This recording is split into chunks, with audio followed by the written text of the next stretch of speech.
con el escritor mexicano Jorge Volpi y el autor nacional Clemente Riedemann. Démosle la bienvenida con un cálido aplauso.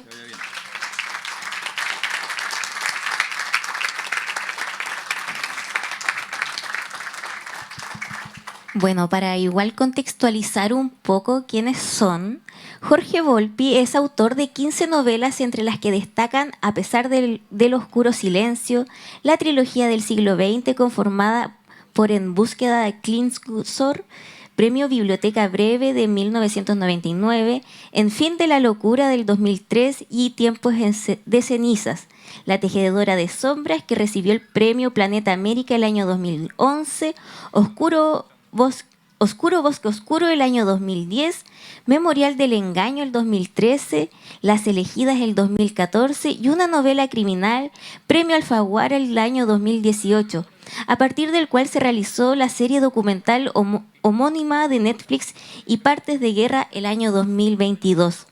Ha escrito también los ensayos La imaginación y el poder el año 1998, La guerra y las palabras, Mentiras contagiosas, que recibió el premio Mazatlán el año 2008, El insomnio de Bolívar, premio Debate Casa de América el año 2009, Leer la mente y Examen de mi padre, y la obra de teatro Las agujas de mentes del año 2020.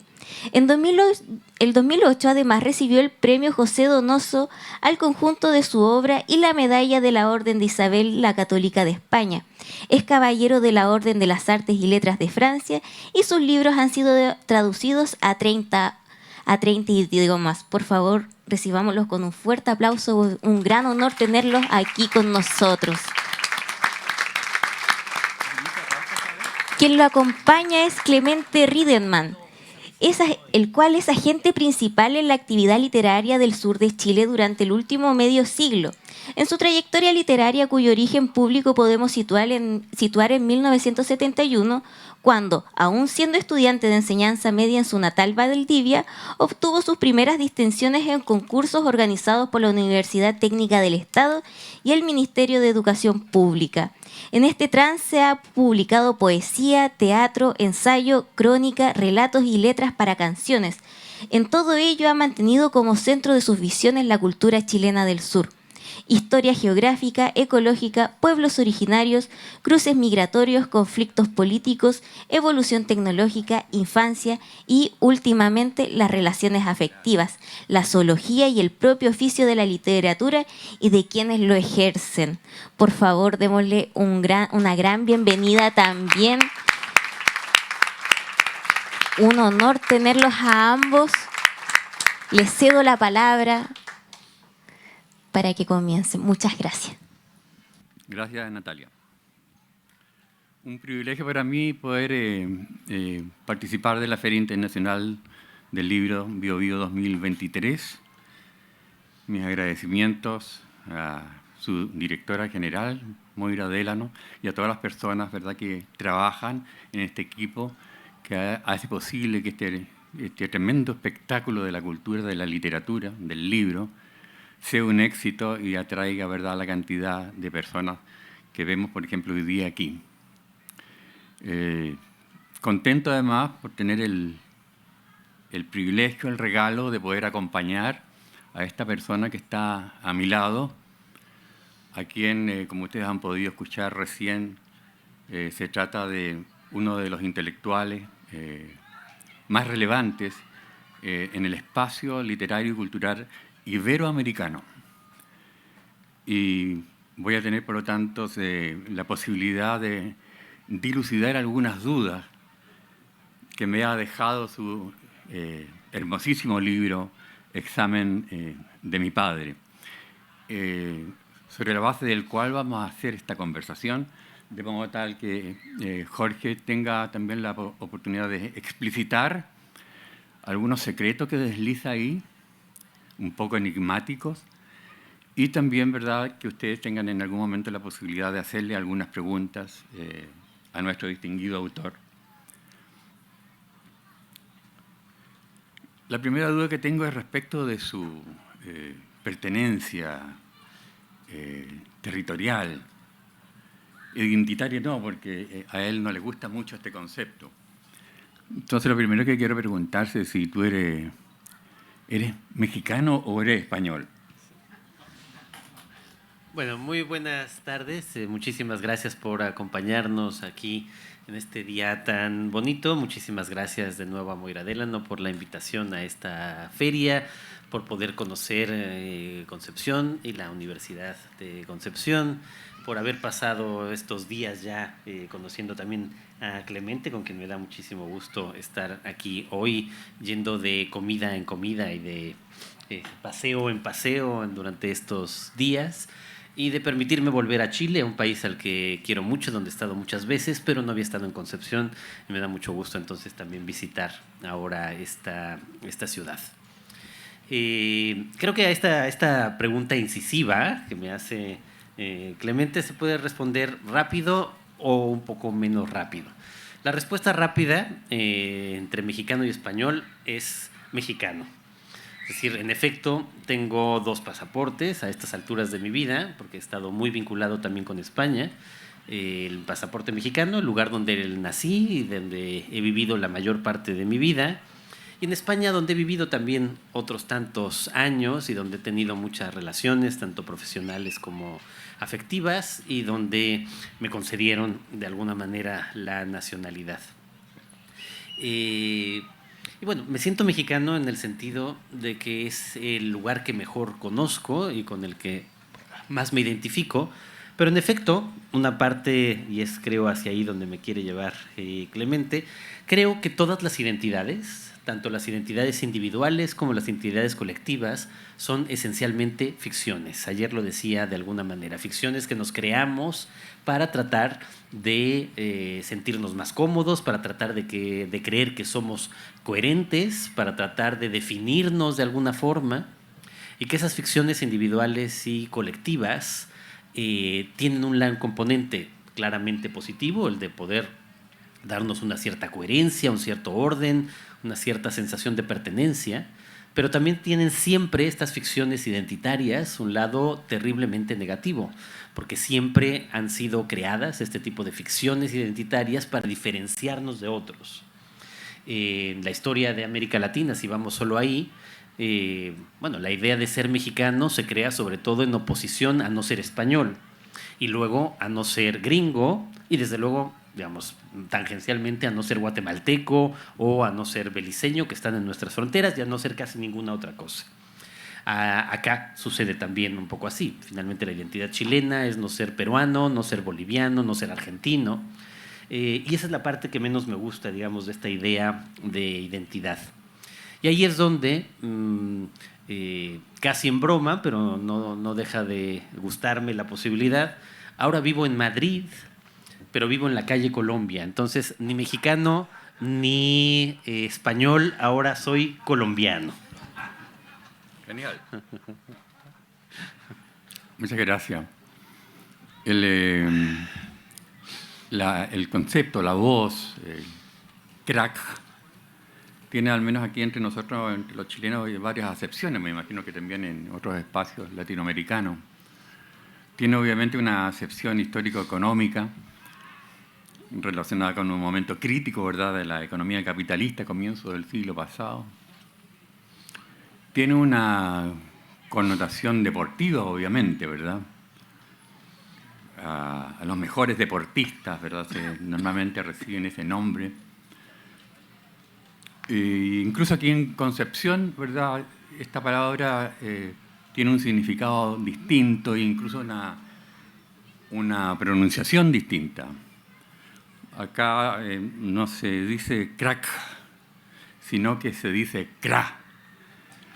Aquí, por ejemplo, hay uno, Rodrigo Pincheira, ¿verdad?, que es comúnmente mencionado de esa manera antes de su apellido. Así que muchas gracias, Rodrigo, gran comunicador, ¿verdad?, de Concepción y de Puerto Montt, por estar acompañándonos aquí. Esto tiene el sentido de esta palabra, se relaciona justamente con los orígenes de la emergencia de Jorge en la literatura mexicana y latinoamericana. Él, según nos hemos informado, no llega como Jesucristo solo, ¿verdad?, a contar una verdad o una manera de narrar, escribir novela y de escribir ensayo, sino que llega con un grupo de otras personas que es conocido con ese nombre, con la generación del crack. Entonces, para ilustrarme yo mismo, ¿verdad? Y también para compartir esta información con ustedes, sería rico que Jorge nos contara él mismo, ya que aprovechando que él está aquí en persona. Así que adelante. Gracias, Clement. Pues hace ya muchos años, nunca pensé en esos momentos, que iba a llegar un día, 25 años después, en que iba a estar en Concepción, en Chile, contando lo que pasó esa noche.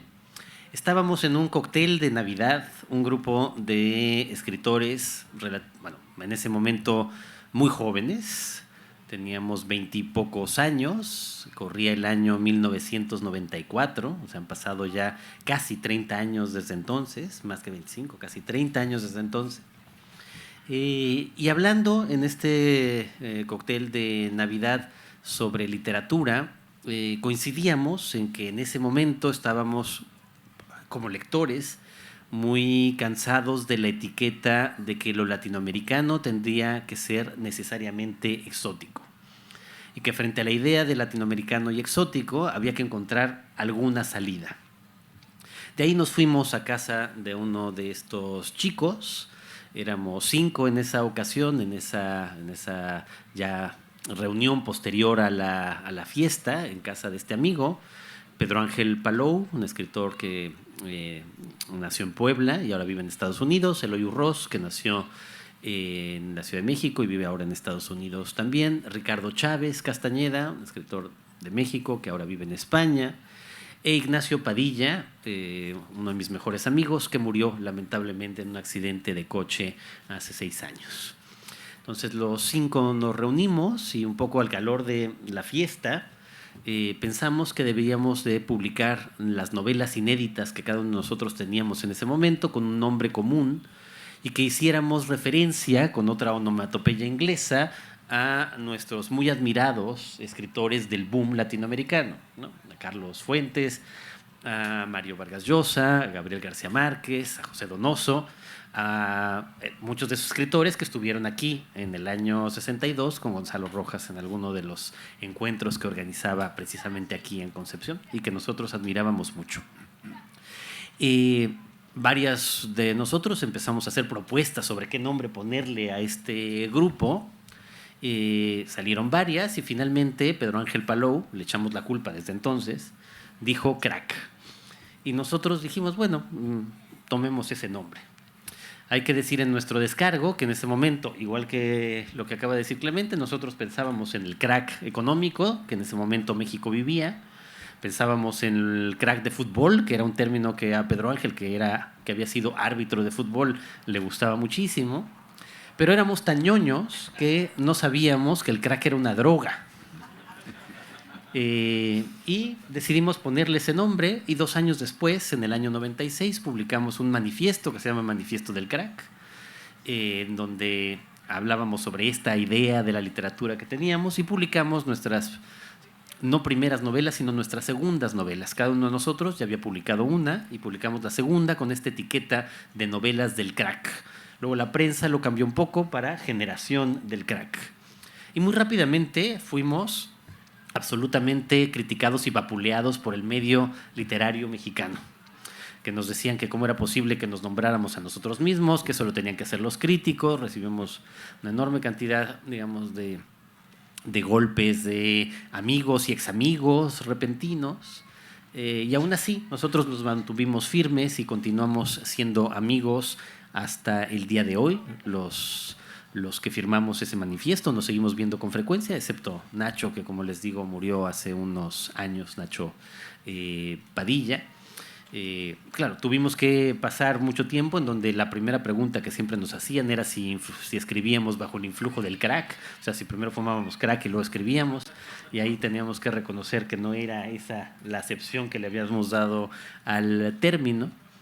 Y luego, 25 años después del primer manifiesto, publicamos un segundo, que todavía alcanzó a firmar y fue uno de los últimos textos que firmó también Ignacio Padilla. Y los dos están publicados en México y se encuentran en la red, esos dos manifiestos que cuentan un poco lo que nosotros pensábamos de la literatura latinoamericana de entonces y luego de la literatura latinoamericana 25 años después y de las transformaciones que ha habido en ese mundo. Y eso, bueno, daría para una conferencia completa, pero bueno, esta es la historia personal del crack para hacer una referencia a nuestro admirado José Donoso. Gracias, Jorge. Aprovechando la circunstancia de la muerte del amigo, ¿verdad?, de Jorge, voy a presentar la portada de este libro de Jorge Volpi, que se llama Examen de mi padre, escrito durante un año completo, de enero a diciembre, con ocasión justamente de la muerte de su padre. El papá de Jorge era cirujano y él organiza este libro de una manera que encuentro como excelsa en imaginación, en la manera en cómo él articula no solo la historia de su padre y de su familia y de él mismo, sino también una suerte de breve historia muy concisa, muy exhaustiva de la cirugía y en particular de la anatomía,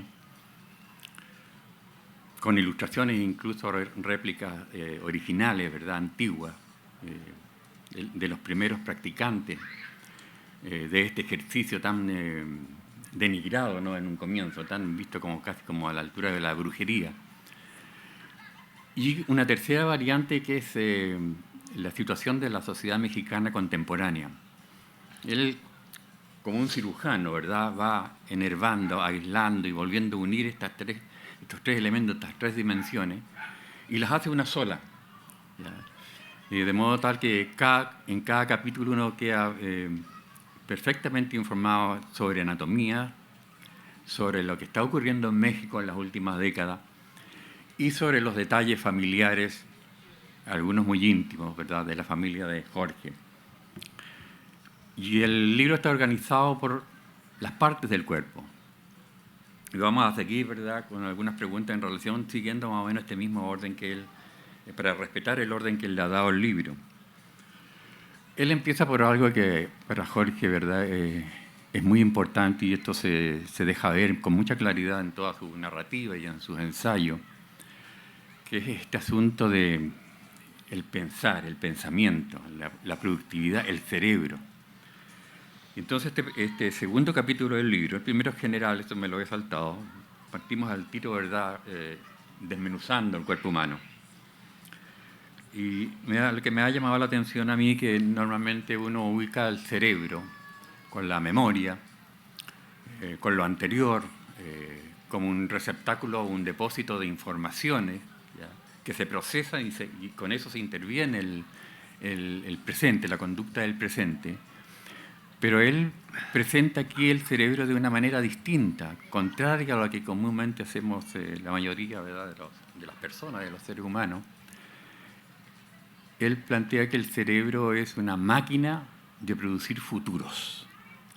Como este es un asunto complicado de explicar, ¿verdad?, para mi precario entendimiento, voy a aprovechar esta posibilidad, aunque estamos con hartos testigos, que Jorge, ¿verdad?, nos cuente cómo entiende él esto de que el cerebro, nuestro cerebro, no es un lugar, ¿verdad?, de pasado, no es un lugar de depósito de vintage, sino de producción, de innovación, de cosas que aún no existen, pero que existirán a partir de esto que tenemos aquí debajo de nuestra cabellera. Bueno, menos la de Rodrigo. Ni la mía. Bueno, primero contarles, en efecto, la génesis de este libro tiene que ver con mi padre, que muere en el año 2014. Él siempre nos había contado que cuando murió su madre, mi abuela, la que yo no conocía a ninguno de mis abuelos, todos murieron antes de que yo naciera, pero cuando murió su madre, de la que él era muy cercano, él nos contaba que durante un año guardó duelo, ese duelo que se vivía en esas épocas, y que su forma de guardar el duelo era que todos los días usaba una corbata negra. durante un año. Cuando murió mi padre, bueno, yo no uso corbata, ni negra ni de ningún color. Cuando no me queda más remedio, en alguna cosa muy oficial, solamente me la pongo. Entonces no podía hacer eso. Entonces me pareció que una forma de duelo sobre mi padre, y dedicándome a lo que me dedico, era escribir un libro sobre él. Pero un libro que no fuera solo sobre él, sino sobre él, sobre los temas que le interesaban, particularmente lo que más le había apasionado en su vida, que era su carrera de cirujano y de médico, y también lo que nos unía, que era cómo vivíamos en el México de esos años, el México que él vivió y el México que me tocó vivir a mí. Entonces lo que se me ocurrió era ponerme una especie de duelo de disciplina, en donde a lo largo de 10 meses del año posterior a la muerte de mi padre, eliminando 2, el mes de julio, que era de vacaciones, y el mes de diciembre, que tiene que ver con la Navidad y que eran meses difíciles, todos los demás, me propuse cada mes, el primer día del mes, empezar a escribir un ensayo lo más libre posible con estos temas, pero que necesariamente tenía que acabar de escribir el último día del mes y pasar al siguiente. Entonces fue una especie como de ejercicio de prueba para mí mismo, y así fue como escribí este libro, en donde cada uno de los capítulos, como decía Clemente, está basado en una parte del cuerpo. La relación de mi padre como cirujano con esa parte del cuerpo, la historia clínica, anatómica de esa parte del cuerpo, la parte simbólica de esa parte del cuerpo entre mi padre y yo, y la parte aún más simbólica, metafórica, de esa parte del cuerpo con la cultura y particularmente con México. Y así se van estructurando cada uno de estos 10 capítulos, de estos 10 ensayos muy libres en torno a estos temas. Un apunte adicional, ya que hablabas de Nacho, bueno, mi padre muere en 2014, yo empiezo a escribir este libro y lo escribo durante todo el 2015, y paradójicamente, como muchos libros, lo comentaba con mi amigo Ignacio Padilla, y él en esa época estaba fascinado y dio un curso, y yo también, dábamos una especie de cursos paralelos en la universidad. Él era profesor en la Universidad Iberoamericana, yo en la UNAM, y dimos cursos paralelos sobre libros de pérdidas. O sea, libros escritos a lo largo de la historia por numerosos autores y autoras que han perdido a alguien querido. Normalmente los padres, que son quizá lo más lógico, libros de pérdida del padre o de la madre, o de ambos, pero también libro de pérdidas de las parejas, que también existen unos cuantos, y los libros más terribles de todos estos, que son los libros de la pérdida de hijos. Y los vimos en nuestros cursos, y Nacho estaba fascinado también con ese tema, desde luego sin adivinar que al término de ese año, del 2015, en el 2016, él ya no alcanzaría a escribir ningún libro sobre pérdidas, porque la pérdida que tendríamos todos sería él mismo, que murió en ese accidente de coche en el 2016. Pero bueno, en cualquier caso, en el 2015 escribí yo este libro, y empieza con el capítulo del cerebro. Ayer contaba, la neurociencia se ha convertido en una de mis obsesiones principales, tratando de relacionarla todo el tiempo con la literatura. Lo había hecho ya con un libro anterior, con Leer la mente. Luego reaparece aquí en Examen de mi padre, reaparece en mi novela más reciente, la que acabo de publicar, que está disponible en Chile, Partes de guerra, y también en el libro que estoy escribiendo ahora, del que les adelanté algo el día de ayer. Así que es una de mis grandes obsesiones, el cerebro. Y en efecto, a mí también me sorprendió, esta no es una idea mía, es una idea de varios neurocientíficos, que el cerebro humano, si pudiéramos definir su principal función, no es, por supuesto, recordar cosas. No es, por supuesto, almacenar datos ni almacenar información. O sea, que la imagen que muchas veces tenemos de que el cerebro es una especie de archivo, de biblioteca, tiende a estar muy equivocada. A menos que pensemos que sea un archivo, una biblioteca, que tiene un archivero o un bibliotecario loco.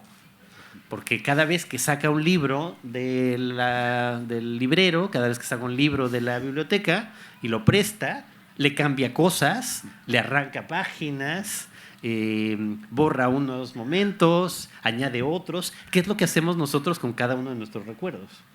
Por eso es tan la memoria endeble, porque mecanismos como el olvido y mecanismos propios del cerebro manipulan todo el tiempo la información que tenemos.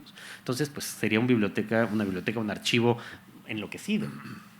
En realidad, los neurocientíficos coinciden en que la principal función del cerebro como herramienta evolutiva de los seres humanos y en realidad de todos los animales que tienen ya un cerebro desarrollado como el nuestro, todos los mamíferos, por ejemplo, la función principal es sí tratar de tomar datos de la realidad, de convertirlos en lo que los neurocientíficos llaman patrones, de utilizar el olvido como herramienta para pulir esos patrones, para quitarles todo lo que es superfluo, de tal manera que nos sirvan, sobre todo, esencialmente, para que cada situación nueva que se nos presenta, el cerebro muy rápidamente pueda confrontarla con experiencias pasadas para saber qué hacer y de inmediato imaginar qué hacer después. Y es en ese sentido en donde los neurocientíficos dicen que el cerebro es sobre todo una máquina de futuros. Todo el tiempo estamos tratando de adelantarnos a lo que va a pasar después. Todo el tiempo estamos tratando de adivinar lo que va a ocurrir. Y ya no tuve que decir después porque ya estaba en sus mentes, porque el cerebro hace precisamente esto, completa y se adelanta todo el tiempo a lo que va a pasar a continuación. Y esto es muy interesante para entender todo lo que ocurre con la naturaleza humana. O sea, somos seres dirigidos hacia el futuro y somos seres que imaginamos todo el tiempo. Y por supuesto, tenemos que volver atrás. Esa parte de volver atrás tiene que ver con nuestra memoria y con saber quiénes somos. Pero esa memoria está llena de huecos, de espacios, de reconfiguraciones, de reconstrucciones, que además casi siempre se hacen desde el presente. Recordamos con el objetivo de tener algo en el presente, no de guardar algo tal como era en el pasado. Y eso, pues, es fascinante. Fascinante en realidad. Adivina lo que te voy a preguntar ahora. Está fácil, pues si sigue el orden del libro. Es que ya me lo adelantaste, entonces ya no sería tan... Pero Jorge mismo me dice, cuando le preguntaba cosas del libro, me decía, no me acuerdo de eso, no me acuerdo cuando lo escribí. Exacto, es que estaba probando mi punto. Él me decía, pero es que escribiste que Cerati dijo no sé qué. Yo dije, ¿yo alguna vez en mi vida hablé de Cerati? Pero sí, ahí está, en el libro. Bueno, ¿cómo se viene la mano? La mano de Maradona, por ejemplo. La mano que mece la cuna. Qué bonito título ese. La mano de Jorge, ¿verdad? Porque me imagino que Jorge todavía escribe con las manos. Todos sabemos, ¿verdad?, que hay hombres y mujeres escritores y escritoras que meten las patas. O que dictan. Entonces, en este tema de la mano, en toda la descripción y la historia de la anatomía de la mano, los dibujos de Leonardo da Vinci, por ejemplo, tan exhaustivo de dibujando la mano desde todos los ángulos posibles, tratando de retratar algunos de los millones de movimientos que la mano, ¿verdad?, lo han estudiado los neurólogos, que la mano puede hacer, y cada movimiento es, en el fondo, una señalética. ¿Ya? Y gran parte de nuestras comunicaciones diarias las hacemos, ¿verdad?, justamente, ¿verdad?, con la mano. Pero en este capítulo él también hace una alusión a la mano en el plano político, ¿ya?, instalado hace mucho tiempo, probablemente a partir de los antiguos congresos ingleses, ¿verdad?, que instalan la idea de la izquierda y la derecha como mano, donde la mano izquierda siempre sale perjudicada, digamos, en estas evaluaciones, en estas descripciones, como lo negativo, lo oscuro, lo perverso, lo nocivo, lo dañino. Y la mano derecha siempre aparece, ¿verdad?, como blanca, como blanda, como bondadosa, como dadora de vida. Esta manera bipolar que tenemos, ¿verdad?, en Occidente de avanzar hacia la interpretación de las cosas. Cuando se instale ya con más masividad un punto de vista físico-cuántico, probablemente entre estos dos puntos se descubrirán y se empezarán a ocupar todos los puntos intermedios, que es como realmente ocurre la vida, digamos. Ya, los días no son así como este siempre, ni tormentosos u oscuros como otros. La mayoría de los días, ¿verdad?, son ni lo uno ni lo otro. Y probablemente nuestras vidas comunes y corrientes no son, ¿verdad?, no están ancladas en estos dos extremos, sino que en los puntos intermedios. Jorge hace una muy interesante análisis e interpretación de la situación política en México.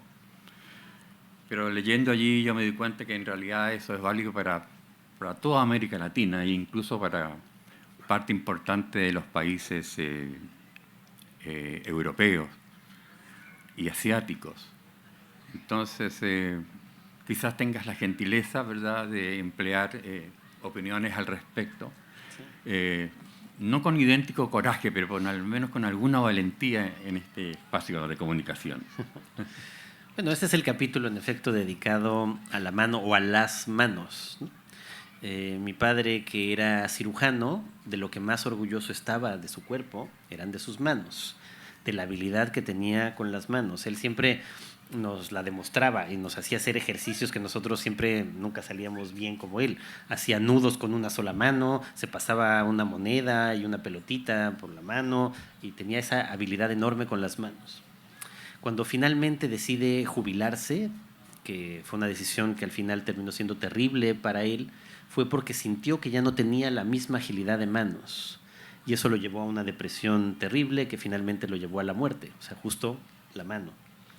Pero en la mano también, como tú dices, bueno, ese es el sentido del libro, hacer muchos juegos, interpretaciones, metáforas con las manos, tiene que ver con tener dos manos y con estar todo el tiempo aparentemente divididos entre la derecha y la izquierda. Y nosotros normalmente, desde la antigüedad, se asocia la izquierda con lo negativo y lo malo y la derecha con lo positivo y lo correcto. Sin embargo, en términos políticos eso ha tenido variaciones. En efecto, desde el Parlamento inglés, los progresistas se ubicaban en el lado izquierdo de la sala y los conservadores en el lado derecho. Y eso terminó marcando simplemente lo que significa hoy derecha e izquierda, ¿no? El corazón está más hacia el lado izquierdo, siempre decimos los que somos de izquierda, ¿no? Que como si ahí estuviera una parte emocional que la derecha no tiene. Pero bueno, en cualquiera de los casos, esta caracterización entre derecha e izquierda de las manos termina, por supuesto, llegando hacia la política y hacia cómo ha evolucionado. En los últimos años, sobre todo en la gran época neoliberal, había cierta tendencia a decir que esto de izquierda y de derecha ya no importa, no hay esa división. Pero bueno, eso casi siempre lo decía la derecha. O sea, la derecha es la que solía decir que no hay izquierda ni derecha porque ya todo era solamente técnico. Y luego descubrimos que en eso técnico en realidad había una enorme ideología de derecha, en cualquier caso escondida. América Latina, como la mayor parte del mundo, pero si vemos nuestra región, oscila constantemente de un lado al otro y hemos tenido épocas de dominio, de predominio absoluto de la derecha, de épocas de la izquierda y sobre todo en los últimos años, cuando se publica este libro, se publica en el año 2016, había estado el tránsito de una primera época de esta nueva izquierda latinoamericana, sobre todo la de Hugo Chávez en Venezuela, que había, digamos, influido en muchos otros casos, sobre todo luego en el caso de Evo Morales en Bolivia. Pero luego a eso había habido una reacción y empezó a ganar nuevamente la derecha en muchos lugares. En Argentina con Macri, aquí con Piñera en sus dos versiones. En México, Fox y Calderón habían sido de derecha. Entonces, esos tránsitos eran los que estábamos. Antes de pasar a esta época, en donde otra vez parece haber en la región un predominio, pero yo no diría que de la izquierda, sino también de izquierdas distintas, ¿no? Algo que me parece clarísimo de esta época es que, aunque en mi país, por ejemplo, gobierna López Obrador diciendo que es de izquierda, a mí me parece que en realidad es más cercano a un político conservador que muchos otros. Que en realidad, aunque se proclamen de izquierda, gobiernos como el de Nicaragua o el de Cuba son claramente dictatoriales y que eso solo lo podemos asociar con algo que está muy lejos de la izquierda. Algo que también se aplicaría a la Venezuela de Maduro. Que en cambio hay gobiernos que parecen claramente de izquierdas distintas, pero que no dejan de tener por lo menos un contenido claro de lo que para mí significaría la izquierda, entre ellos el Chile actual de Boric, el Brasil de Lula o la Colombia de Petro. y otros mucho más ambiguos. Lo que es Argentina, pues es difícil de saberlo, ¿no?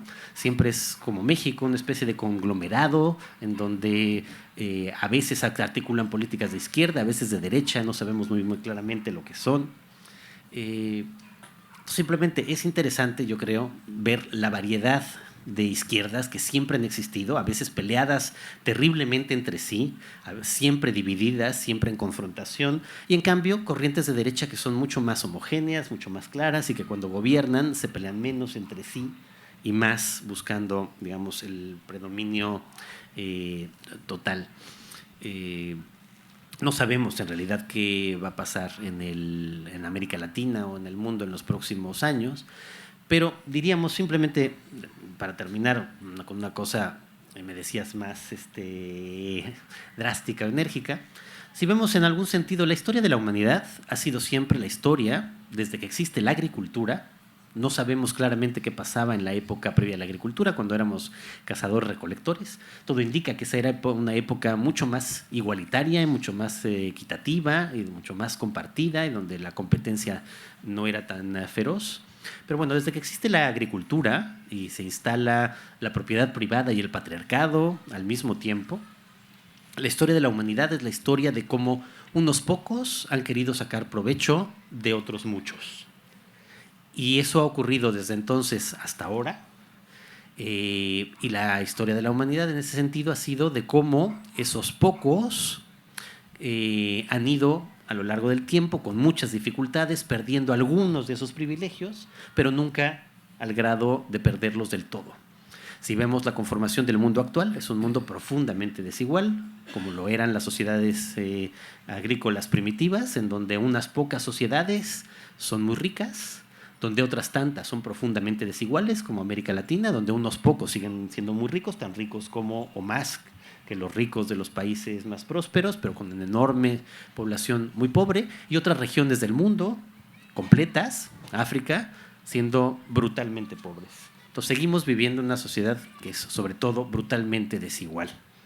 Y simplemente diríamos que si hay una caracterización posible, el conservadurismo, lo que asociamos con la derecha, es aquella a la que esta división o no le importa tanto o prefiere no tocarla, con la ficción de que algún día se va a arreglar y que cuando alguien se haga rico hará que otros sean ricos, y eso nunca ocurre. Y la versión, digamos, de la izquierda, que también es una ficción, que es la de que hay que luchar para que esta desigualdad, en alguna medida, en algún futuro próximo, se termine. Gracias, Jorge, por tu lucidez crítica y tu honestidad también para enfrentar este tema, que es siempre un tema complejo, difícil, y que obviamente cualquier opinión al respecto nunca logra contentar a todos, a todas. El capítulo que viene está dedicado a un órgano muy importante, ¿verdad?, que es el corazón. Y es un tema que nos conecta por las referencias a él con las grandes galerías del mundo. Jorge también hace aquí se atreve él a evaluar lo que tradicionalmente se interpreta en relación con este precioso órgano humano y animal, de vincularlo con las emociones, como el lugar donde se originan los sentimientos o donde se perciben los sentimientos. Y él tiene la osadía de plantear una tesis distinta. Él dice que el corazón no tiene que ver directamente con el origen de las emociones ni de los sentimientos. Él dice que todo eso ocurre, ¿verdad?, en la conciencia, en la mente, en el cerebro. Y entonces sería también, ¿verdad?, oportuno que él nos explicite este punto de vista para ver si salimos de aquí con un conocimiento nuevo respecto de esto y teniendo nuestros sentimientos acá y no acá. Así que adelante, querido. Bueno, sí, yo concuerdo bastante con otro neurocientífico importante, Antonio Damasio, un neurocientífico portugués, que dice exactamente un poco esto. O sea, las emociones no se encuentran en el corazón, como siempre sentimos, porque tenemos la sensación, no solo es una construcción ficticia, sino que realmente cuando nos enamoramos sentimos que algo hay aquí, cuando sufrimos sentimos que algo pasa aquí en el pecho, aunque en realidad esté pasando acá en el cerebro. Y sería una conjunción entonces, las emociones, los sentimientos, no solamente de la mente, no solo del cerebro, sino más bien de la relación extraña que tenemos entre el cerebro y el cuerpo en su conjunto. En la idea de Damasio, que a mí me gusta mucho, los sentimientos, lo que en realidad deberíamos llamar sentimientos, es lo que se siente. Y lo que se siente en el cuerpo. Eso que se siente en el cuerpo puede ser frío, puede ser calor, puede ser el tacto, y también se siente en el cuerpo o a través del cuerpo lo que percibimos con los sentidos, ¿no? Con la vista, con el olfato, con el gusto, con el tacto, etcétera. Todo esto hace que nuestro cuerpo sea sobre todo un receptor de información del mundo, y ese mundo nos hace sentir cosas, y las cosas las experimentamos directamente en el cuerpo. Eso es lo que hace tal vez que creamos que las emociones están en el corazón, porque lo sentimos realmente en el cuerpo. Cuando tenemos miedo, cuando tenemos alegría, cuando estamos enojados, lo sentimos en el cuerpo, porque son reacciones del cuerpo frente al medio ambiente. Tenemos miedo y la reacción que tiene el cuerpo es la de salir corriendo. Cuando no nos queda más remedio, el miedo se transforma en ira porque tenemos que defendernos de otro, y entonces el cuerpo reacciona con distintos neurotransmisores para hacernos más agresivos y para que el dolor se sienta menos. Cuando estamos tristes, el cuerpo nos dice que nos retraigamos y que nos alejemos de los otros, porque necesitamos recuperarnos. Cuando estamos contentos, el cuerpo nos segrega otras sustancias, el cerebro, y nos dice que nos aproximemos a otros y que hagamos fiestas, y que si podemos, intentemos reproducirnos. Y así, son estados del cuerpo a los que Damasio llama sentimientos. Esos sentimientos solo se convierten en emociones, en la idea de Damasio, cuando llegan al cerebro. Cuando llegan al cerebro, entonces esa sensación de tener que alejarnos de los otros, le llamamos tristeza, o esa sensación de tener que acercarnos lo más posible a un otro o a una otra, le llamamos amor. A esa sensación de que tenemos que destruir al que está enfrente de nosotros, le llamamos ira, y así. Y esos estados del cuerpo, esos sentimientos, se convierten entonces en emociones y se llenan de ideas asociadas con ese estado del cuerpo. Y entonces aprendemos a conceptualizarlo, aprendemos a darnos cuenta de lo que significa, y le damos toda esta serie de sentidos. Bueno, gracias por oscurecernos más aún el panorama respecto a este tema. En el libro, ¿verdad?, Jorge afirma que los ojos son la manera más compleja, intensa, diversificada de conectarnos con el mundo exterior. Entonces también él aquí hace un llamado de atención respecto de cómo a veces el poder o los poderes, más que mirar y más que observar o registrar lo que se ve en el mundo exterior, tienden a obliterarlo y a sustituir, ¿verdad?, aquello que todos vemos como real, a sustituirlo por ficciones, ¿ya?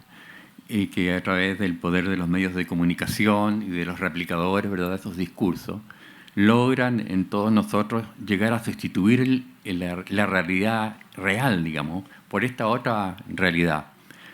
Lo que se dice, ¿verdad?, ojos que no ven, corazón que no siente. ¿Podrías un poco explicitar este punto, la importancia que tiene Sí. el ojo o la vista, ¿verdad?, en este sentido? Voy a ir un poquito más lejos de donde llegó el libro, en el año 2015, en estos temas que tú estás tocando, Clemente, que tienen que ver. Sí, es el capítulo dedicado a la vista, que tiene muchas derivaciones, pero digamos, en la parte más política sobre la vista, que es la que me estás preguntando, bueno, la vista es la que provoca, en algún sentido, temas que dominan estos días de nuestro tiempo. Y que me parecen constantes en todas partes. Vivimos, por un lado, en una sociedad en donde una de las cosas que más importan es la vigilancia. Y la vigilancia tiene que ver otra vez con los ojos, con estar observando a los otros y con que nos estén observando todo el tiempo. Eso es lo que parece que estamos en este momento, ¿no? O sea, la sensación de estar todo el tiempo vigilados, la necesidad de vigilar a todos y la necesidad también de nosotros exhibirnos para los otros. Y esto se ha exacerbado enormemente del 2015 para acá, simplemente hasta el 2023, sobre todo con muchos mecanismos que tienen que ver con esto que estamos hablando. Por un lado, esta idea de estar permanentemente vigilados, lo que Shoshana DeBush, es una politóloga estadounidense, llama el capitalismo de vigilancia, que es en el que vivimos. Estamos permanentemente vigilados y por gusto. O sea, nos encanta estar vigilados. O sea, no tenemos más remedio que estar vigilados. Y si no estamos vigilados, nosotros mismos participamos en ser vigilados. Como, sobre todo ahora, con el Internet y las redes sociales, ¿no? Digo, además de las cámaras. Ahora, en cualquier lugar, en todas partes, no sé aquí, bueno, ahí hay cámaras que nos están transmitiendo en este momento, pero esas son explícitas. Pero ahora todas las ciudades están absolutamente llenas de cámaras que están grabando todo lo que pueden.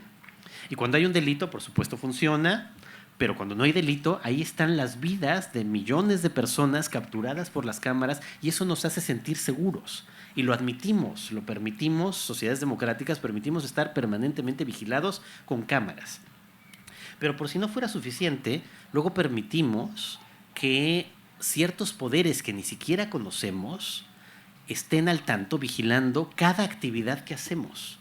Cada vez que entramos, lo decíamos ayer cuando preguntabas de los cyborg, cada vez que entramos a nuestros teléfonos y participamos en redes sociales de cualquier manera, poniendo fotos, comentando las de los otros, haciendo comentarios o insultando a alguien en Twitter, haciendo videos de TikTok o de YouTube, comprando cualquier tipo de cosas en Amazon, consultando cualquier tipo de información en Google, estamos todo el tiempo compartiendo información nuestra de la que se apropian unas cuantas personas, ¿no? Que son siempre individuos de corporaciones privadas, casi todas ubicadas en el primer mundo, la mayoría en Estados Unidos, pero hay unas cuantas en Europa o en China, como TikTok. Y tienen nuestra información y nos encanta estar siendo vigilados. Y lo segundo que tiene que ver con la vista es una sociedad de vigilancia, pero también una sociedad del exhibicionismo, ¿no?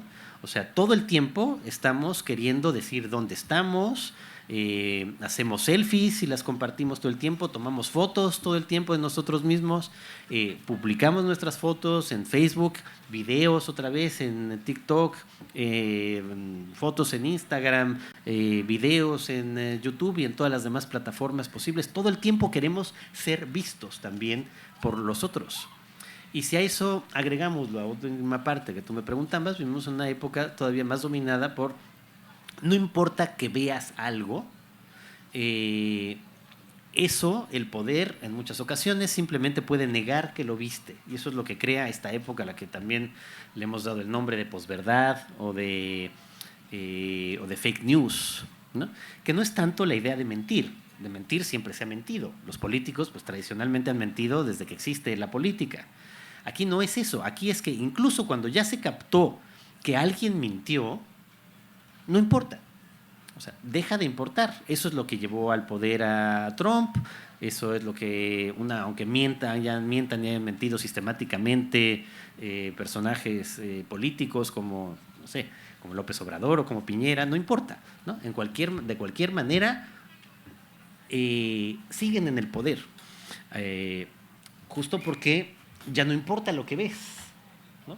O sea, la realidad deja de existir en ese sentido político, sustituida por únicamente, y volvemos al corazón, lo emocional. O sea, lo que importa ya no es lo que ves, sino lo que crees, lo que te parece, que te da gusto, que sea. Y prefieres confiar en eso, incluso que en tus propios sentidos. Prefieres confiar en que te da gusto que gane Trump, aunque sepas claramente que está mintiendo una y otra vez. Wow. Alejémonos un poquito de estos temas tan tenebrosos y entremos en algo más placentero. Algo que tiene que ver con el proceso mismo de la escritura. La música, en este caso, ¿verdad?, el oído, que es el órgano que estamos tratando en este capítulo. La música ha sido parte constitutiva de todo el proceso creativo de Jorge desde pequeño. Probablemente una de las cosas que heredó de su padre. Y tanto es así que él ha instalado la idea de que muchas de las obras que ha escrito las ha pensado a la manera en que se componen piezas musicales complejas, sinfonías, sonatas. Él le da un nombre. Me gustaría que nos explicara, esto es importante sobre todo para las personas que están comenzando a escribir, porque es una de las maneras en que se puede escribir, así como lo hace Jorge, y para poder explicarnos también cómo es que él ha alcanzado tal maestría en la articulación de temas, de estilos, y siempre, ¿verdad?, a pesar de la erudición que tiene en las investigaciones que él hace en cada uno de los subtemas, siempre en su escrito hay algo que uno sabe que no proviene de ninguna fuente, de ningún archivo, sino que es algo que es propio de su personalidad. Es una cierta fluidez, una cierta calidez, una poética, diría yo, que le sirve como argamasa para unir todas estas otras temáticas provenientes de la investigación. Cuéntanos cómo, se me olvidó la palabra, como compleja, y cuéntanos cómo es este procedimiento. Pues sí, vamos a un terreno, ya estábamos en terrenos muy espinosos, vamos hacia el oído, que es este capítulo, y donde lo central es la música, que para mí es una de las partes más importantes de mi vida, la música.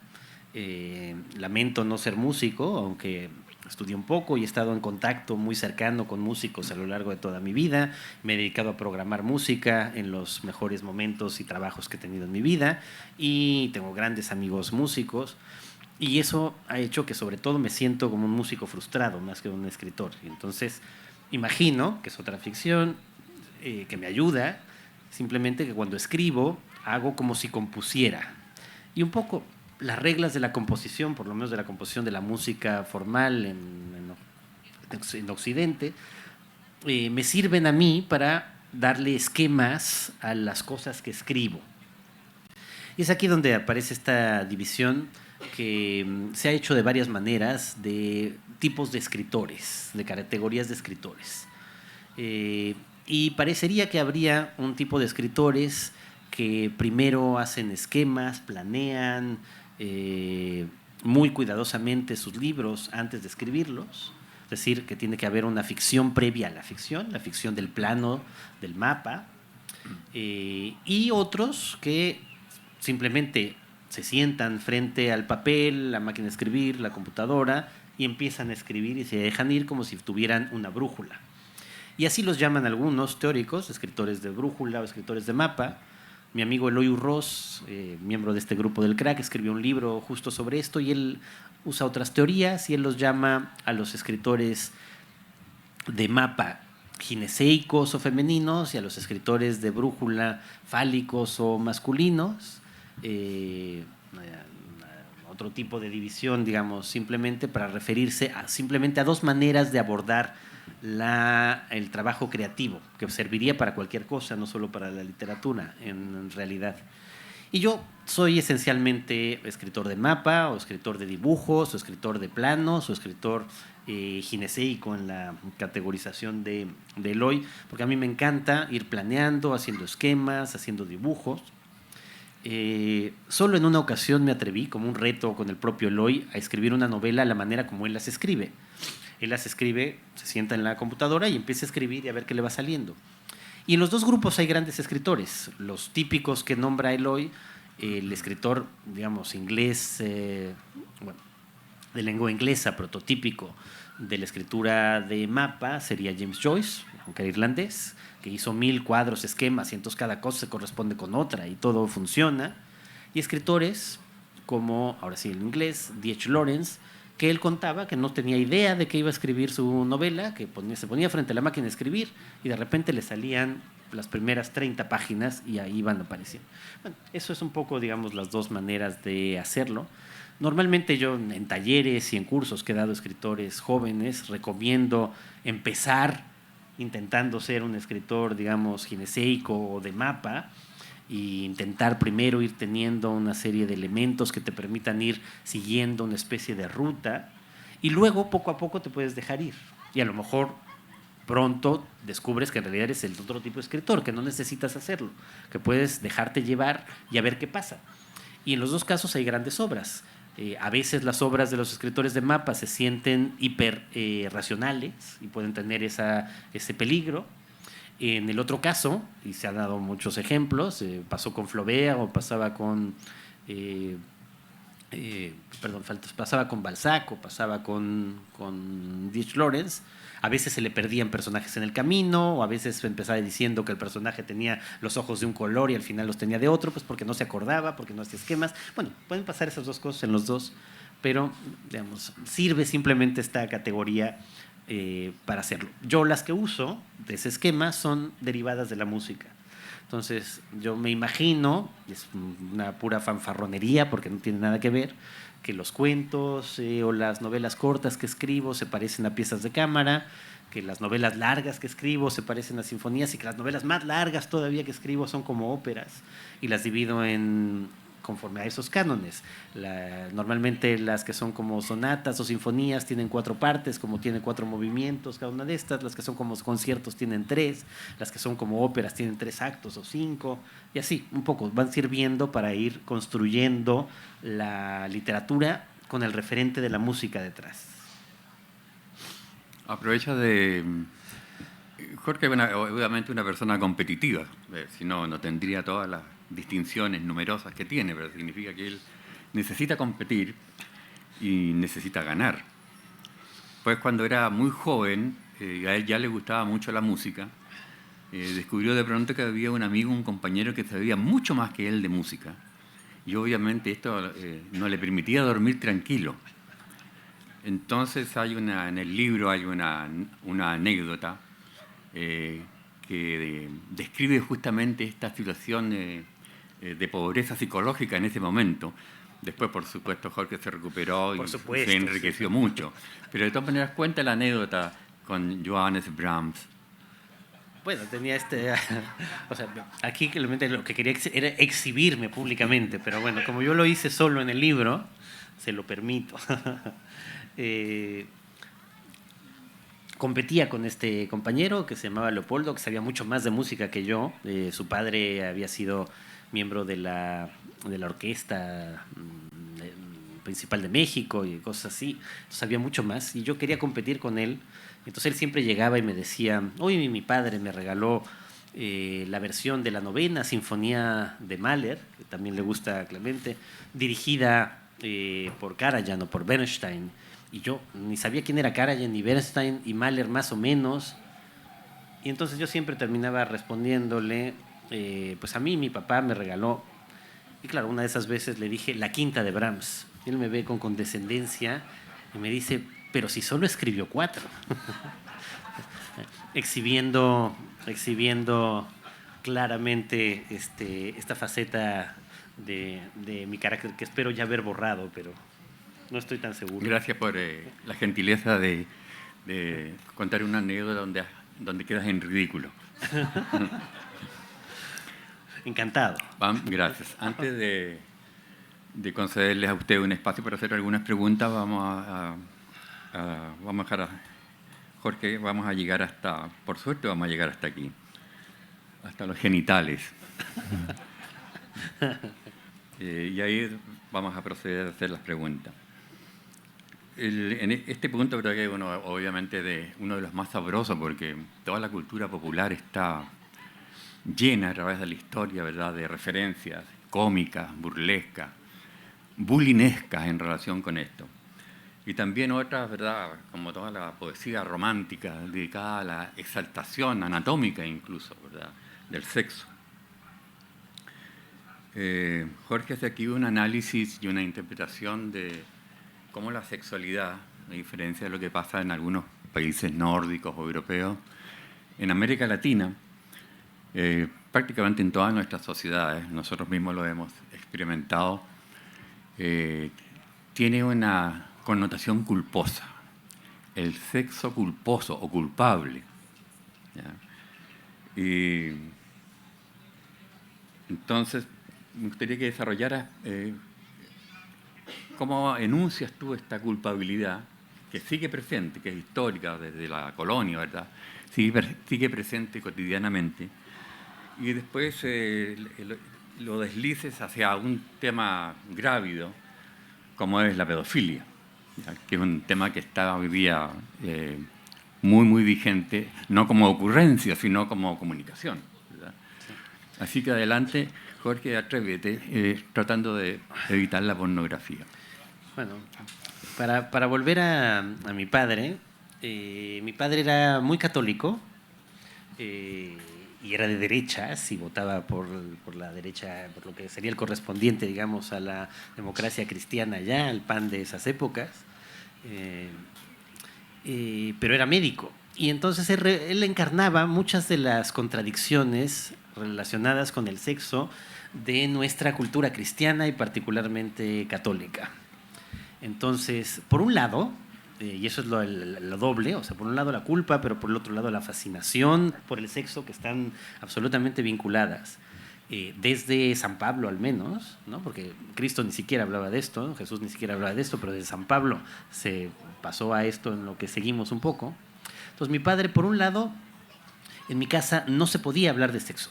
O sea, no había manera de hablar con él de nada, ni nunca nos habló de nada. Era médico, había estudiado todo, era cirujano, entonces podía haberlo hecho perfectamente, pero nunca nos habló de sexo y no se podía tocar el tema, era algo que estaba prohibido. La primera vez que yo me quedé a dormir con una novia, que además fue bastante tardío, yo creo que tenía yo 21 años o 22 años, se lo dije y él me dijo, pero ¿por qué me dices esta información? No me hubieras inventado otra cosa. Y yo decía, pero ¿por qué voy a inventar otra cosa si nada más estaba diciendo que me quedé a dormir con la novia?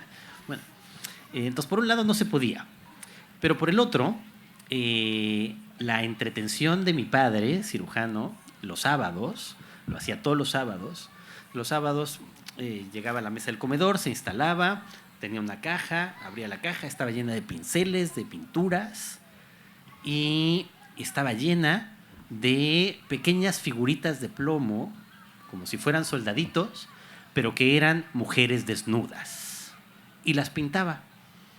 Y entonces iba teniendo una colección que iba poniendo en la vitrina de la sala del salón de mi casa, que se convirtió, por supuesto, muy rápido en la principal atracción turística de mi casa para todos mis amigos, ¿no?, que querían ir a ver la vitrina. Entonces era una cosa rarísima, porque por un lado no se podía hablar de sexo, pero por el otro tenemos una vitrina en el salón llena de mujeres desnudas, en las posiciones más procaces posibles. Había escenas, digo, esas las conservo, me quedé con ellas, las pude rescatar de mi hermano, por fortuna, pero bueno, las pude rescatar, yo las tengo la colección ahí completa, y muchas de ellas son una especie casi de maquetas de situaciones claramente sadomasoquistas, ¿no? O sea, hay una mujer que golpea con un látigo a otra y otras que están amarradas. Entonces, esa era una educación sentimental muy rara. No se puede hablar de sexo, pero tienes una vitrina con eso, desde niño. Bueno, de alguna manera, digamos, en esta cosa de mi padre queda ejemplificada la relación del cristianismo y del catolicismo con el cuerpo. En efecto, desde San Pablo, y luego se acentúa en los primeros siglos de la era cristiana, el dualismo del cristianismo se acentúa, que no estaba en las religiones paganas. La idea de que el cuerpo es malo y de que el alma es buena se va haciendo cada vez más drástica, y entonces se empieza a asociar todas las funciones corporales y particularmente el sexo y la reproducción con el mal, y eso todavía se va a hacer más drástico con el protestantismo, ¿no? Va a haber nociones cristianas ya de los primeros siglos de nuestra era que dicen que incluso el placer entre los casados es pecaminoso, que habría que evitarlo, ¿no? Unas cosas, digamos, enloquecidas, pero que han terminado, ficciones enloquecidas, pero que han terminado por llegar a nosotros. Y pese a todos los intentos de liberación que hemos tenido desde los años 70, pues se mantienen ahí en muchos confines y extractos de nuestra vida social, sobre todo en los países, digamos, de origen cristiano y católico como los nuestros. Y yo no sé en qué medida, y de eso parte también el capítulo, ojalá no terminemos en esta nota que es todavía más siniestra que las otras, tal vez derive justamente también esta noción terrible de que los sacerdotes no puedan casarse, que eso es algo que pasa solamente en el catolicismo, porque los ortodoxos y los protestantes se pueden casar y entonces parecería que tienen una vida sexual más normal. Bueno, por decirles otra cosa, entre los animales se han descubierto todos los comportamientos sexuales posibles. Esos que antes creíamos que solo eran humanos, no. Entre los animales, en distintas especies, hay sexo solo por placer, hay orgías, hay sexo homosexual, heterosexual, monogamia, poligamia, poliandria, todas las variedades. Lo único que no existe en el reino animal y es puramente humano es la idea del celibato permanente. Eso sí, es lo único que no existe. La idea de no tener sexo con nadie nunca, esa solo es una noción humana muy extraña. Y una noción humana que está muy vinculada con la religión católica, que le prohíbe a sus sacerdotes precisamente esto y los obliga a ser célibes. Precisamente por esta noción que tiene que ver con el odio hacia el cuerpo de esa matriz originariamente del cristianismo primitivo. En cualquier caso, me estás preguntando sobre la pedofilia. Bueno, es que al hablar de esto en el libro, pues dedico una buena parte a hablar del caso, uno de los casos más terribles de los últimos años, pero ha habido muchísimos en todas partes, en Chile también, del padre Marcial Maciel, el sacerdote mexicano fundador de los Legionarios de Cristo, ¿no? Que abusó sistemáticamente de decenas de niños y que pudo hacerlo de manera impune hasta que se murió. Y además engañando a todo mundo, porque además del abuso a niños, se había casado 2 veces. O sea, era como ya la simulación de la simulación llevada a extremos inauditos, sin que el Papa, Juan Pablo II, y luego Ratzinger hicieran nada al respecto. Entonces, de eso trata un poco también de la figura de Maciel como uno de los personajes, como uno de los grandes villanos de la historia mexicana reciente y que muestra justamente pues, este doble lado, esa hipocresía llevada al extremo, pero que probablemente deriva de esta extraña idea y de esta extraña ficción que es la de que se tiene que ser forzosamente célibe y que el sexo es siempre malo. A lo mejor está aquí para omitir la censura a la que estamos siendo sometidos en este momento. Queremos que Nati, por favor, vamos a ofrecerle la palabra para luego terminar y prepararnos para ir a disfrutar la música. Sí, tenemos espacio para unas 2, máximo 3 preguntas cortitas. Que levante la mano quien quiera hacer pregunta, comentario, exclamación. Exclamación. No, mira, ahora no hay. Bueno, encantado de estar nuevamente en una charla suya, como siempre magnífico y sorprendente, muy Gracias. Variada y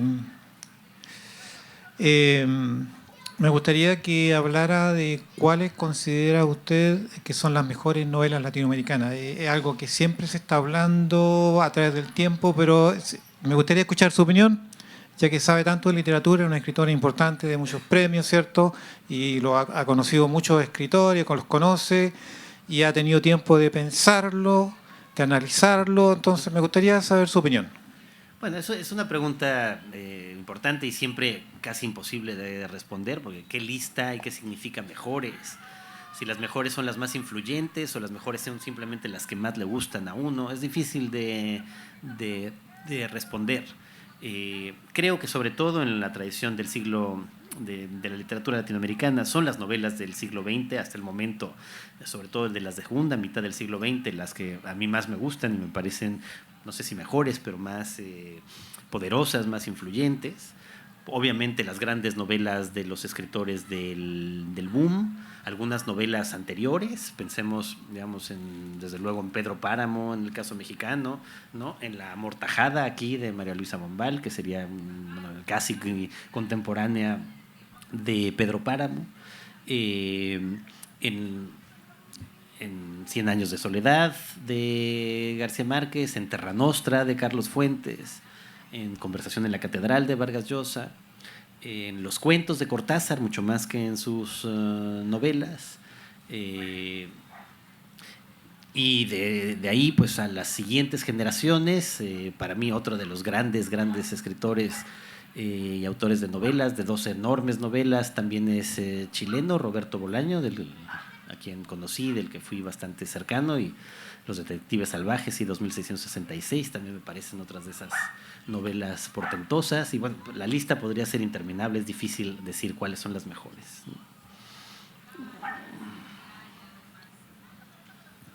¿Alguna otra duda o comentario? Hola, buenas, Jorge.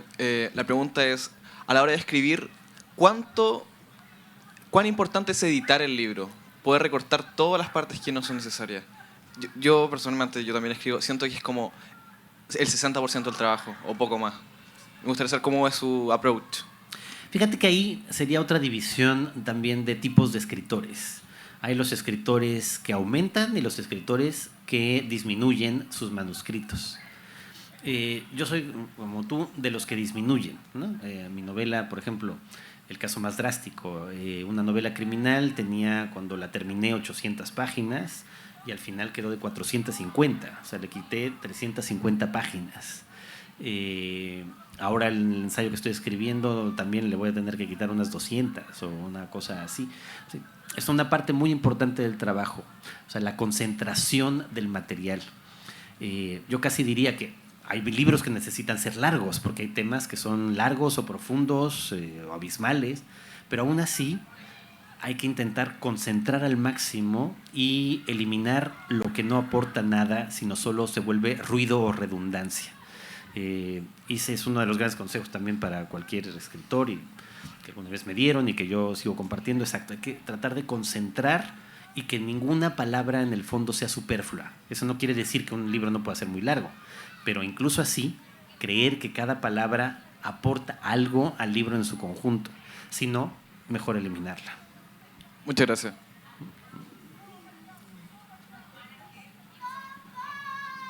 Esta es la última pregunta. Hola, Jorge.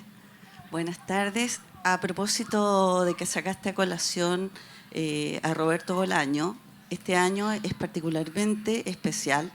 Son 25 años de la publicación de Los Detectives, son 20 años de su fallecimiento y son 70... 10, ¿no? 20. 20, ya 20. 2003. Claro, ya 20, sí. Y 70 de su nacimiento.